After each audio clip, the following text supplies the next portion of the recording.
Hey, no wait, I did that wrong. Hey, it is the Inland M1 Carbine. This is of recent manufacture, made by Inland Corporation. It shoots a proprietorial 30 carbine round. Does anything else take a 30 carbine round other than the M1 Carbine? I don't know. I don't particularly care right now. I'm going to shoot 15 of them. And they go a little something like this.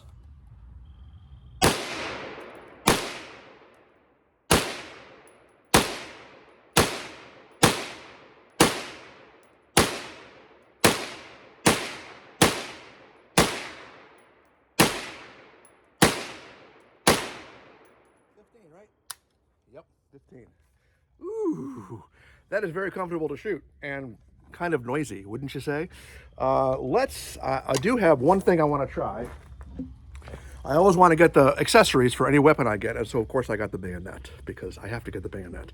So I'm going to try maybe 5 shots with the bayonet in place just to see how that changes things. Is it going to change things? It'll make it more rickety and weird and hard to hold. Okay, give me a minute. Give me a moment. Okay, so we got this mean-looking bayonet. We got this not quite so mean-looking gun. And it all fits perfectly together. It just snaps right into place. Pinch that little thingy and get that right on in there. There we go. That's the thing. It's on there. It's not coming off, but it's rattly. What is that? Is that how it's supposed to be? It's supposed to lock up? I don't know. I've never come up against one of these in real life. I've never seen anyone actually using one with a bayonet before. All right, but let's see if that makes any difference with the point of aim or anything. I got to stand way back here to do that one so you can see it. I'm going to try the other target with this one.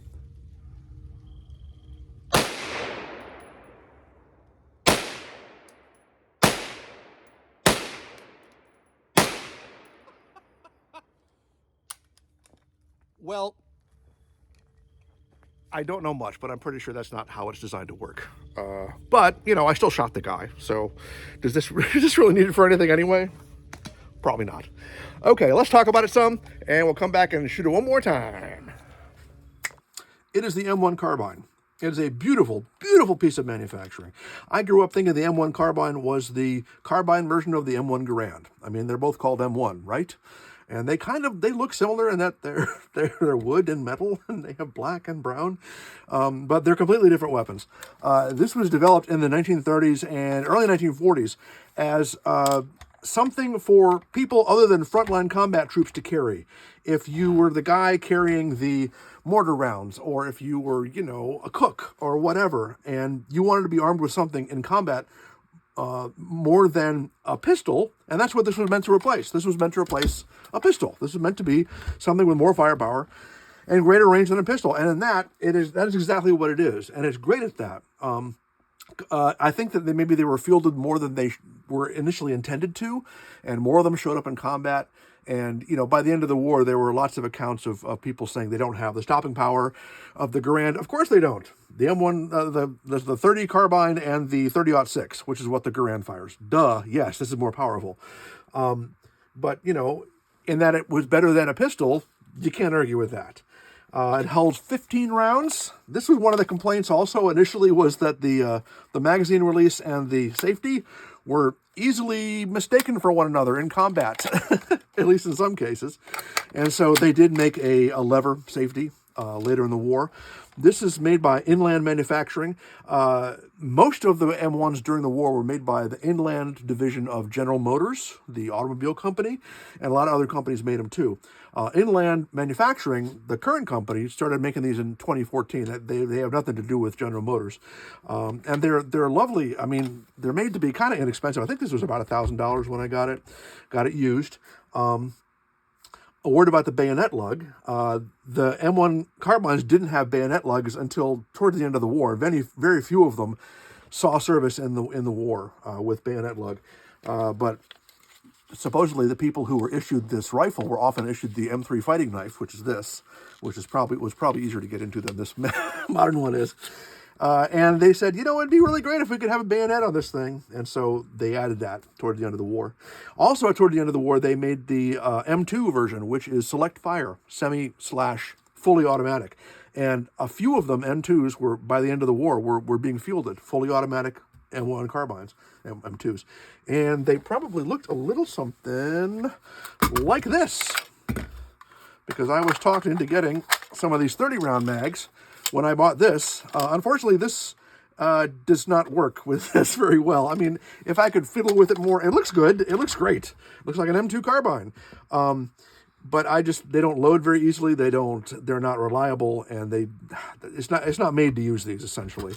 And maybe if I could fiddle with them more, I could make them work. But I'm not much of a fiddler. I'm not a gunsmith. If it doesn't work when I buy it, it's probably not going to work after I fiddle with it. They made more of this rifle than any other small arm in the United States during World War II. 6.1 million of these were made. They made an M1A1 version, which was a folding stock for paratroopers. They made the M2, which is the select fire version. After that, they made an M3, which was into the Korean War days. It was an infrared scope. Actually, no, they had those at the end of World War II. Infrared scope, very limited range, but and the guy carrying it had to carry this giant backpack with a power supply and all this other stuff, which made it very impractical for combat. But they actually fielded those in World War II. And these saw service through Korea and the Vietnam War. It's extremely pleasant to shoot. The only thing that really is troublesome for me with this are the aperture sights. And I've said this before, they're for young eyes, they're not for old eyes. I mean, they're good sights, and it is very accurate, certainly at the distances at which I was firing it. But it was difficult for me to fire it fast, because it's hard to get that sight picture back after a fight. Every time I would shoot, I'd be like, oh, where is it? But that's kind of a small complaint, because that is more about me than about the gun. And that's it. Let's go shoot. Not these. These won't fit. Okay, we're back with the M1. And, I mean, we're going to do a mag dump, right? Should we do a mag dump? Why am I asking you? It's a rhetorical question. Of course we're doing a mag dump. It's semi-automatic. It is fun and easy to shoot and easy to hold. As long as you don't have a bayonet on it, it runs just fine. Let's dump out 15 and wake the neighbors.